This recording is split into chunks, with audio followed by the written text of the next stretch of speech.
First തന്നെ കാണിക്കുന്നത് ഹൈസ്കൂളാണ്. അവിടെ ഒരാൾ കാണാതായ കുട്ടികളെ കണ്ടെത്താൻ ഞങ്ങൾ അതോറിറ്റിയെ ഇൻഫോർമേഷൻ ഒക്കെ പറഞ്ഞു കൊടുത്ത് സഹായിക്കുന്നുണ്ട്. ഇത് പാനിക് ആവേണ്ട കാര്യമല്ല. കാണാതായ 3 സ്റ്റുഡൻസിനെയും വേറെ വേറെ ദിവസങ്ങളിലാണ് കാണാതായി എന്നാണ് റിപ്പോർട്ട് ചെയ്തിട്ടുള്ളത്. അവർക്ക് തമ്മിൽ അറിയാമായിരുന്നു. ഇതവർ തന്നെ പ്ലാൻ ചെയ്തതാവാൻ സാധ്യതയുണ്ട്. കൂടാതെ ദുരൂഹമായ കാര്യങ്ങൾ ഒന്നും ഉണ്ടായിട്ടുമൊന്നുമില്ല. എന്നാൽ സത്യം എന്താണെന്ന് മനസ്സിലാക്കി തരാൻ ആണ് ഞങ്ങൾ ഈ സ്കൂൾ മീറ്റിംഗ് കൂടിയത്. ഞങ്ങൾക്ക് അറിയാവുന്ന കാര്യങ്ങൾ ഇപ്പോൾ നിങ്ങൾക്കും അറിയാം. സേഫ് ആയിരിക്കുക. ഒരു സ്ഥലത്തും ഒറ്റക്ക് പോവാതിരിക്കുക. സസ്പീഷ്യസ് ആയി വല്ലതും കണ്ടാൽ എന്നെയോ എന്റെ ഒപ്പമുള്ള ആരെങ്കിലും അറിയിക്കുക.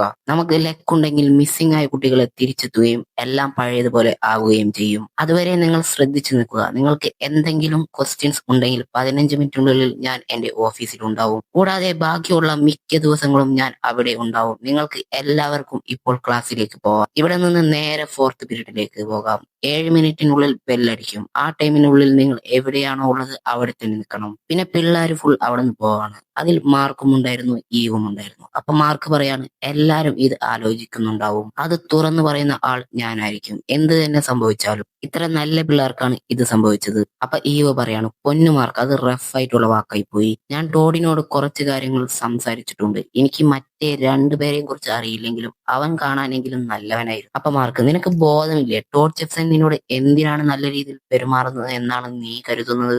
എന്റെ തലയിൽ വരുന്ന കാര്യം വെച്ച് നോക്കിയാൽ നിനക്ക് നല്ല ഭംഗിയുള്ളത് കൊണ്ട് ആവാം അത്. അപ്പൊ ഈവ്, നിനക്ക് അറിഞ്ഞൂടെ ഞാൻ റെക്സിനെ ഡേറ്റ് ചെയ്യുന്നത്? അപ്പൊ മാർക്ക് തല ചൊറിഞ്ഞിട്ട് പറയാണ്, ഞാൻ അതല്ല ഉദ്ദേശിച്ചത്. അപ്പൊ അവര് നടന്നു പോവാണ്. ഈവ് ചോദിക്കാണ്, നീയും കഫറ്റേരിയയിലേക്കാണോ അതോ എന്റെ ഒപ്പം വെറുതെ നടന്നു വരുന്നതാണോ? അപ്പൊ മാർക്ക്, എനിക്ക് തോന്നുന്നു നമുക്ക് സെയിം ലഞ്ച് പീരീഡ് ആണെന്ന്. കഴിഞ്ഞ മാസം നമ്മൾ കണ്ടിട്ടേ ഇല്ല എന്ന് എനിക്ക് വിശ്വസിക്കാനേ പറ്റുന്നില്ല. എന്നിട്ട് മാർക്ക് അവിടെ നിന്ന് ഫുഡ് എടുത്ത് ഈവിന്റെ ഒപ്പം ഇരിക്കുകയാണ്. അപ്പൊ ഈവ്, സോറി, ഞാൻ അവിടെ വെച്ച് വിയേഡായി പെരുമാറിയതിന്. എനിക്ക് നീ അത് വിചാരിക്കുന്നില്ലെന്ന് ഉറപ്പ് വരുത്തണമായിരുന്നു. അപ്പൊ മാർക്ക്, അതിനെക്കുറിച്ച് ഇനി ചോദിക്കണ്ട. ആ കാര്യം ഇനി ഇവിടെ എടുത്തിടണ്ട. എന്നിട്ട് അവർ രണ്ടുപേരും ഒന്നും മിണ്ടാതെ കുറച്ചു നേരം ഇരിക്കുന്നു.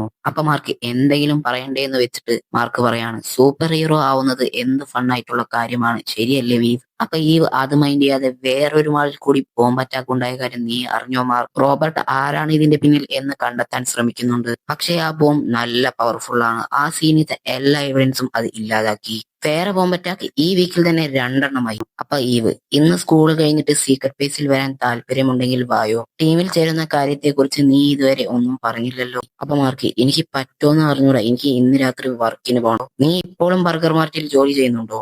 നിന്റെ ഡാഡ് സെമി ഫേമസ് നോവലിസ്റ്റ് ആയിട്ടും. അത് എനിക്ക് പൈസക്ക് വേണ്ടിയല്ല. ഞാൻ ആ വർക്ക് ചെയ്താൽ ഡാഡ് വിചാരിക്കുന്നു അത് എന്റെ ക്യാരക്ടർ ബിൽഡ് ചെയ്യുമെന്ന്. അപ്പൊ ഈ വിയേഡ്, ഞാൻ ക്ലാസ്സിൽ പോട്ടെ, പിന്നെ കാണാമെന്ന് പറഞ്ഞ് പോവാണ് ഈ. അപ്പൊ ഇവന്റെ ഫ്രണ്ട് വില്യം വന്നിട്ട് പറയാണ്, അപ്പൊ റൂമേഴ്സ് ഒക്കെ ശരിയാണല്ലേ, നിങ്ങൾ പുറത്തു പോവാണല്ലേ? അപ്പൊ മാർക്ക് തിരിഞ്ഞിട്ട്, ഓ വില്യം, പോണെന്നോ? എവിടക്ക്? അപ്പൊ വില്യം, എന്നോട് പൊട്ടനെ പോലെ കളിക്കണ്ട. നീയും അവളും ബോയ് ഫ്രണ്ടും ഗേൾ ഫ്രണ്ടുമാണെന്ന് ഞങ്ങൾക്കറിയാം. അപ്പൊ മാർക്ക്, എന്നെ വിശ്വസിക്കി, അവൾ എന്റെ ഗേൾ ഫ്രണ്ട് അല്ല. പിന്നെ അവന്റെ ബർഗർ മാർട്ടാണ് കാണിക്കുന്നത്. അവിടെ മാർക്ക് ജോലി ചെയ്തുകൊണ്ടിരിക്കുമ്പോൾ അപ്പൊ അതിന്റെ ഓണർ ഗ്രേസൺ, ഫ്രൈസ് വേഗമാക്ക്, കസ്റ്റമേഴ്സ് വെയിറ്റിംഗ് ആണ്. അപ്പൊ മാർക്ക്, ഇപ്പൊ വരാം സാർ. അപ്പൊ അയാൾ, ഇപ്പൊ വരാന്നോ? നിനക്ക് അറിയോ നമ്മുടെ കസ്റ്റമേഴ്സ് എത്ര നേരമായി വെയിറ്റ് ചെയ്യുന്നതെന്ന്? നിനക്ക് അറിഞ്ഞൂടെ വെയിറ്റിംഗ് കസ്റ്റമേഴ്സ് ഹാപ്പി കസ്റ്റമേഴ്സ് ആയിരിക്കില്ലേ എന്ന്? അപ്പൊ മാർക്ക്, എനിക്ക് തോന്നുന്നു എന്ന് പറയാണ്. നിനക്ക് തോന്നുന്നോന്നോ? എന്നാൽ ഈ വരുന്ന ഫ്രൈഡേ എനിക്ക് നിനക്ക് ശമ്പളം തരാൻ തോന്നാൻ നീ പ്രാർത്ഥിച്ചോ. ഇപ്പൊ വേഗം പോയി ആ ട്രാഷ് ഒക്കെ ഡംപ് ചെയ്യ്, ഞാൻ ഫ്രൈസ് നോക്കിക്കോളാം. അപ്പൊ മാർക്ക്, നിനക്ക് അറിയോ അത് ചെയ്യുന്നതിനും നല്ലത് ഞാൻ ഈ ജോലിയിൽ നിന്ന് ഇറങ്ങുന്നതാണെന്ന് പറഞ്ഞു മാർക്ക് അവിടുന്ന് ജോലി വേണ്ടെന്ന് പറഞ്ഞ് അവിടുന്ന് പോവാണ്. പുറത്ത് എത്തിയപ്പോൾ മാർക്ക് പറയാണ്, ഡാഡ് എന്നെ കൊല്ലും. എന്നിട്ട് അവിടുന്ന് അവന്റെ വീടിന്റെ ഉള്ളിൽ കാണിക്കാണ്. അപ്പൊ മാർക്ക്, ആ ഉള്ളിയുടെ പൊളിയായിരുന്നു അമ്മേ. അപ്പൊ ഒമ്നിമാൻ, അത് ഇന്ന് രാത്രി എപ്പോഴും ഉണ്ടാക്കുന്ന ഫുഡിനേലും ടേസ്റ്റ് ഉണ്ടായിരുന്നു. അപ്പൊ അമ്മ, അതിന് താങ്ക്സ്. പക്ഷെ ആ പാത്രം കഴുകി വെച്ചിട്ട് പോയാ മതി അച്ഛനും മോനും. പക്ഷെ പൊക്കിയത് വീണ്ടും വെള്ളത്തിലായി. അപ്പൊ ഒമ്നിമാൻ മാർക്കിനോട്, ഇന്നത്തെ വർക്ക് എങ്ങനെ ഉണ്ടായിരുന്നു? അപ്പൊ മാർക്ക് ഒരു നല്ല ചിരി വെച്ചിട്ട് പറയാണ്, ഫൈൻ. ഈ പാത്രം വാഷ് ചെയ്യണോ റിൻസ് ചെയ്യണോ? അപ്പൊ ഒമ്നിമാൻ, ഇന്ന് രാത്രി ഞാൻ കഴുകിക്കോളാം. കഴിഞ്ഞ രാത്രി ഞാൻ എത്ര പാത്രങ്ങളാണ് വൃത്തിയായില്ല എന്നും പറഞ്ഞ് ഞാൻ നിനക്ക് തന്നത്?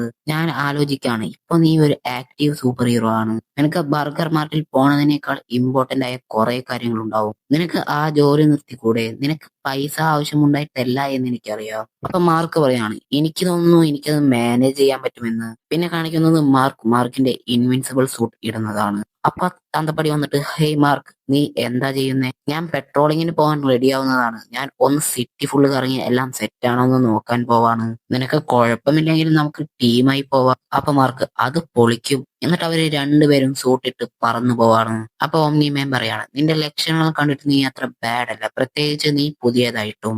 അപ്പൊ മാർക്ക് താങ്ക്സ് ഡാഡ് എന്ന് പറഞ്ഞു തീർത്തപ്പോഴേക്കും കാറ്റിന്റെ വേഗതയിൽ ഒമ്നിമാൻ അവിടെ നിന്ന് പറന്നുപോയി. പെട്ടെന്ന് വന്നിട്ട് പറയാണ് അതിന് സോറി, അവിടെ ഒരു കെമിക്കൽ ലാബിൽ തീ പിടിച്ചിട്ടുണ്ടായിരുന്നു, ആ യൂണിവേഴ്സിറ്റി ലാബിൽ. അപ്പൊ ഞാൻ പറഞ്ഞു വന്നത് നീ ഈ 3 മാസം ഒരുപാട് നല്ല കാര്യങ്ങൾ ചെയ്തു. സത്യം പറഞ്ഞാൽ ഞാൻ ഇംപ്രസ് ആയി. താങ്ക്സ്, അത് ഡാഡ് പറഞ്ഞത് വളരെ വലിയ കാര്യമാണ്. അപ്പൊ തന്തപ്പടി പറയാണ് എന്നോട് താങ്ക്സ് പറയണ്ട, നീ ആ നല്ല വർക്ക് മെയിൻറ്റെയിൻ ചെയ്ത് പോയാൽ മതി. അപ്പൊ പെട്ടെന്ന് മാർക്ക് നോക്കൂ ഡാഡ്, ആ ഡാം ഇപ്പൊ പൊട്ടും എന്ന് മാർക്ക് പറഞ്ഞു തീർത്തപ്പോഴേക്കും ഒമ്നിമാൻ അവിടെ നിന്ന് പോയി. എന്നിട്ട് അതൊക്കെ റെഡിയാക്കിയിട്ട് ഒമ്നിമാൻ വന്നിട്ട് പറയാണ് നമുക്ക് ലഞ്ച് കഴിക്കാം. അപ്പൊ മാർക്ക് പിന്നെന്താ? അപ്പൊ മാർക്കും ഒമ്നിമാനും അവിടെ അവരുടെ സാധാ ഡ്രസ് ഇട്ട് ഫുഡ് കഴിക്കുന്നതിനിടയിൽ മാർക്ക് ചോദിക്കാണ് എനിക്കിത് നാച്ചുറൽ ആയി കിട്ടോ അതോ ഞാൻ ഇത് കിട്ടാൻ പ്രാക്ടീസ് ചെയ്യണോ? കാരണം ഇപ്പൊ തന്നെ ഡാഡിയെ കീപ്പപ്പ് ചെയ്യാൻ ഞാൻ കുറെ കഷ്ടപ്പെട്ടു. അപ്പൊ ഒമ്നിമാൻ പറയാണ് നിനക്ക് ഏജ് ആവുമ്പോൾ നിന്റെ ശക്തി കൂടുകയും പിന്നെ അപ്പൊ നിനക്ക് കൂടുതൽ വേഗത്തിൽ പറക്കാനും സാധിക്കും. സത്യം പറഞ്ഞാൽ ഇത് എങ്ങനെയാണ് വർക്ക് ആവണെന്ന് എനിക്കും അറിഞ്ഞൂടാ. നിനക്ക് ചിലപ്പോ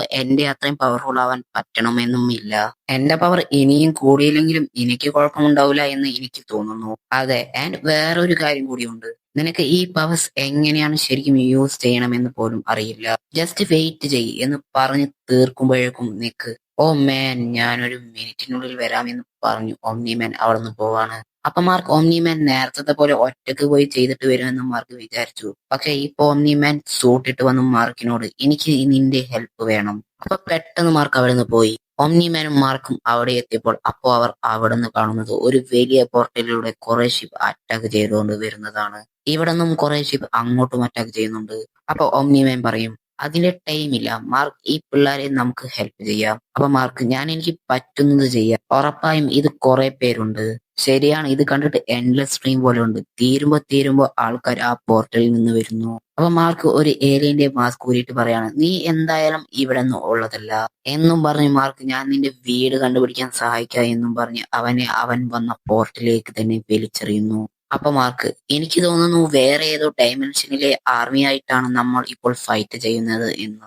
അപ്പൊ ഒമ്നിമാൻ അതിനർത്ഥം ഇവർക്ക് ഒരു യൂണിവേഴ്സ് വേർത്തുള്ള ഒരു ആർമി ഉണ്ടെന്നാണ്. അപ്പൊ ഇവർ എപ്പോ വേണമെങ്കിലും നമ്മളെ അറ്റാക്ക് ചെയ്യാം. നമുക്ക് അവരെ ആ പോർട്ടലിലേക്ക് തന്നെ തിരിച്ചയക്കണം, പിന്നെ ആ പോർട്ടലും ക്ലോസ് ചെയ്യണം. അപ്പൊ മാർക്ക് വല്ല ഐഡിയയും ഉണ്ടോ എന്ന് ചോദിക്കാണ് ഒമ്നിമാനോട്. ഇതുവരെ ഇല്ല. അപ്പൊ മാർക്ക് ആദ്യത്തെ ഒരു ഏലിയൻസിനെ അടിക്കുന്നതിന്റെ ഇടക്ക് പറയാണ് ഞാനാണോ അതോ ഇവരാണോ സ്ലോ ആയിക്കൊണ്ടിരിക്കുന്നേ?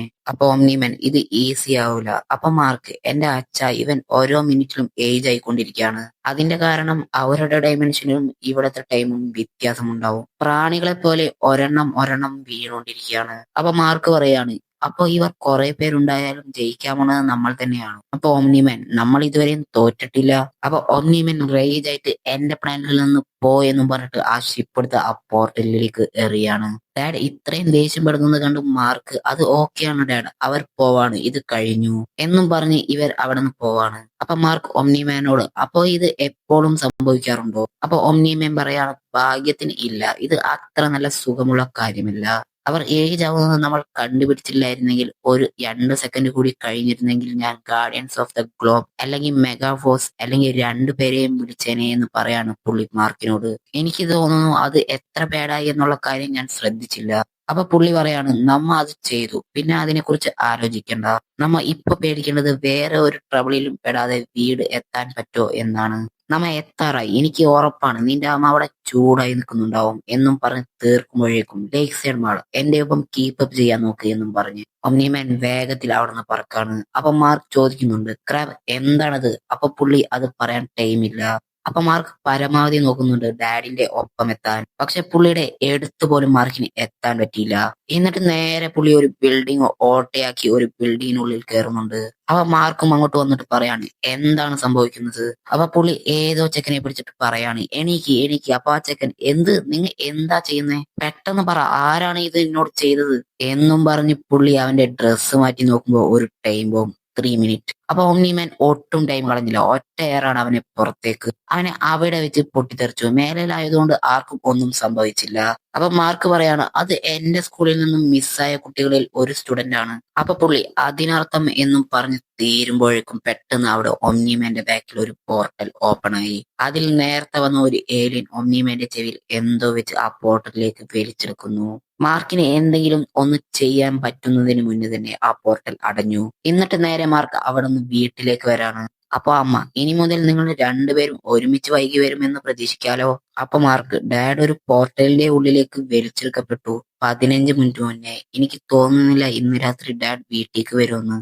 അത് നമ്മ മുന്ന് ഫൈറ്റ് ചെയ്ത ഏലിയൻസ് ആണ് കൊണ്ടുപോയത്. എനിക്ക് ഉറപ്പാണ് ഡാഡിന് ഒന്നും പറ്റിയിട്ടുണ്ടാവില്ല. അപ്പൊ അമ്മ നിസ്സാരമായിട്ട് പറയാണ്, അപ്പൊ നമുക്ക് കഴിക്കാൻ കൂടുതൽ പോർക്ക് ചോപ്പ് കിട്ടി എന്നും പറഞ്ഞ് ഈ ഇഷ്യൂ ഇവിടെ എത്തിയാണ്. അപ്പൊ അടുത്ത ചാപ്റ്ററിൽ അറിയാം ആ ബോംബ് എന്തുകൊണ്ടാണ് മാർക്കിന്റെ ക്ലാസ്സിലെ പിള്ളേരുടെ മേത്ത് വരുന്നതെന്ന്. ഇതിന്റെ കണ്ടിന്യൂഡ് എക്സ്പ്ലനേഷൻ കാണണം എന്നുള്ളവർ ഈ ചാനൽ സബ്സ്ക്രൈബ് ചെയ്ത് വെക്കുക.